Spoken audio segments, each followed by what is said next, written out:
3, 2, 1. નમસ્તે વિદ્યાર્થી મિત્રો તથા વાલીગણ.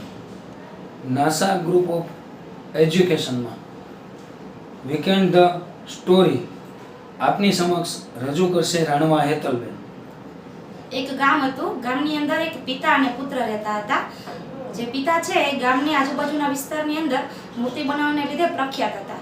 જ્યારે એ પિતા મૂર્તિ બનાવતા ત્યારે એની બાજુમાં એનો પુત્ર પણ મૂર્તિ બનાવતો, અને જ્યારે એ મૂર્તિ બની જતી ત્યારે પુત્ર એના પિતાને મૂર્તિ બનાવીને બતાવતો કે મારી મૂર્તિ કેવી બની છે. ત્યારે એના પિતા એને જવાબ આપતા કે ના, તારી મૂર્તિ હજી સારી નથી, હજી સારી બનાવવાનો પ્રયત્ન કર. એક વખત પુત્ર એકલો બેઠો હોય છે ત્યારે વિચારે છે કે આવું કેમ, હું સારી મૂર્તિ બનાવું છતાં પણ મારા પિતા એમ કહે છે કે મૂર્તિ સારી નથી બની.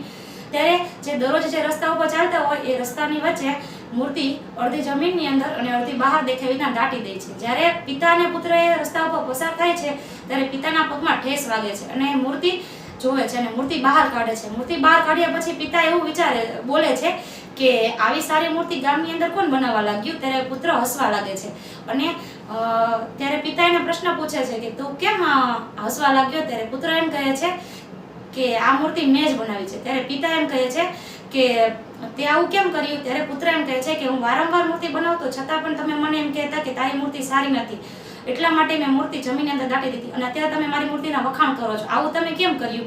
ત્યારે પિતા એમ જવાબ આપે છે કે જો તે પહેલી વાર જે મૂર્તિ બની હતી ત્યારે પણ તે સારી જ મૂર્તિ બનાવી હતી, પણ જો અત્યારે મેં તને કહી દીધું ને કે તારી મૂર્તિ સારી છે એટલે તારો વિકાસ અહીંથી અટકી ગયો, હવે તું ભવિષ્યમાં આનાથી વધારે સારી મૂર્તિ બનાવી શકીશ નહીં.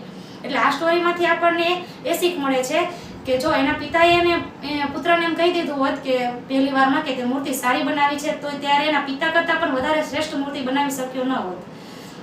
આ સ્ટોરીમાંથી આપણને એ બોધ મળે છે કે આપણે કોઈ પણ કાર્યમાં સફળતા મેળવી લે એવું વિચારવું ન જોઈએ કે આપણે સફળ થઈ ગયા છીએ, પણ એ સફળતાની પાછળ આપણે વધુ બમણી મહેનત કરીએ તો આપણે તેના કરતાં પણ વધારે સફળતા, સર્વશ્રેષ્ઠ સફળતા પ્રાપ્ત કરી શકીએ છીએ. Thank you.